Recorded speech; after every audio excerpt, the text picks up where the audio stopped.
Hi friends, welcome back to my channel Tia Talks. It's a normal day today, but আপনারা ভিডিওটা শেষ অবধি দেখুন। আমি আপনাদের সাথে শেয়ার করব the easiest chicken recipe that you can make. রেসিপিটা আমার হাজবেন্ডের। আপনারা আমার সাথে থাকুন, আমি আজকে আপনাদের সাথে রেসিপিটা শেয়ার করব। আর আমাদের ঘরটা ভীষণ অগোছালো থাকায় সুলতান ঘরটা খুব ভালো করে গুছিয়ে দিল। আর তারপরে অনেক দিন পর একটু সময় বার করে থ্রেডিং করলাম সিসিলিয়া দিদির কাছে। উনি এই বাড়িতে অনেক বছর ধরে, অনেক পুরনো, ওনার কাছেই আমি এই টুকটাক কাজগুলো করে থাকি। তোমাদের খুব সুন্দর একটা জিনিস দেখাই। আমাদের বিয়ের যিনি ফটোগ্রাফার ছিলেন, উনি আমাদের 2024 আর 2025-এর ক্যালেন্ডার এরম আমাদের বিয়ের ছবি দিয়ে বানিয়ে দিয়েছেন। তো এটা ভীষণ সুন্দর, আর এটা ঘরের একটা জায়গায় থাকে।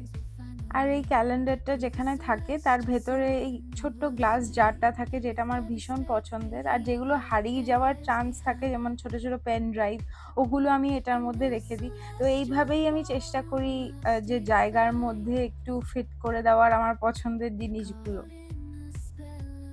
চলে এসছি রান্নাতে এবার। আর যেহেতু ক্যাপসিকাম চিকেন, আমার কাছে 750 গ্রাম মতো চিকেন আছে। ক্যাপসিকামের পেস্ট আছে, 4টে ক্যাপসিকাম আছে, 2টো সবুজ লঙ্কা আছে, 1 টিস্পুন মতো গোলমরিচ গুঁড়ো আছে, অল্প নুন, 2 থেকে 3 কোয়া রসুন, আর একটু অয়েল, সাদা তেল দিয়ে আমি এই মিক্সচারটা তৈরি করেছি। আর আলুগুলো হালকা সেদ্ধ করা।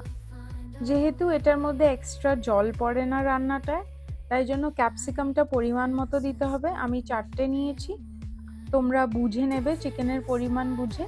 আর সবটা তারপর এই মিক্সচারে অ্যাড করে দিও।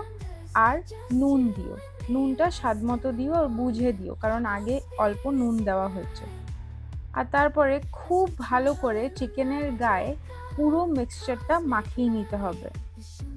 ভালো করে মাখানো হয়ে গেলে ওভেনের যে ট্রেটা আছে ওর মধ্যে সাদা তেল মাখিয়ে নেব। আর খুব ভালো করে সাইডগুলোতে হাত দিয়ে বা ব্রাশ দিয়ে মাখিয়ে নেবেন। আর ফয়েল পেপারটায় ভালো করে তেল মাখানো হয়ে গেলে চিকেনের পিসেসগুলো আর আলু আর যে গ্রেভিটা থাকবে সেটা ওর ওপরে ভালো করে সাজিয়ে দিও। ইন দ্য মিন টাইম ওইদিকে ওভেনটা আমি 10 মিনিটের জন্য প্রিহিটে রেখে দিয়েছি।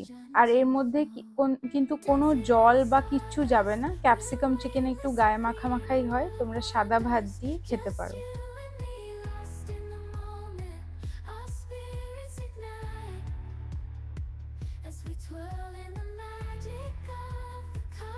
আর তারপর একদম শেষে তোমরা চিকেনের ওপরে সাদা তেল দিতে পারো, কিছুটা বাটারও দিতে পারো, কিন্তু বাটার দিলে একটু বুঝে দিও, কারণ আগে নুন দেওয়া হয়েছে।